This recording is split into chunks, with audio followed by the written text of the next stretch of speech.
مسلم league نون کے رہنما شاہد حقان عباسی کا کہنا ہے کہ نیب کرپٹ ترین ادارہ ہے۔ کسی کی نااہلی نہیں چاہتے، لیکن سب کے ساتھ ایک جیسا انصاف ہونا چاہیے۔ سیاست میں مقابلہ عوام میں ہوتا ہے۔ بیٹے کی کمپنی سے تنخواہ نہ لینے پر نواز شریف کو نااہل کیا گیا۔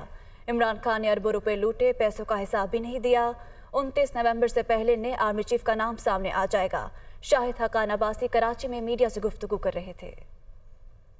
ملک کا بدترین ادارہ، سب سے کرپٹ ادارہ نیب ہے، اور یہ واضح حقیقت ہے کہ جب تک یہ ادارہ رہے گا ملک نہیں چلے گا۔ ہم کسی کو نااہلیت نہیں دیکھنا چاہتے۔ سیاست کا مقابلہ میدان میں ہونا چاہیے، عوام کے فیصلوں کے مطابق ہونا چاہیے۔ انصاف کا تقاضا یہ ہے کہ جو نظام ایک آدمی کے لیے دوسرے کے لیے بھی وہی ہوگا۔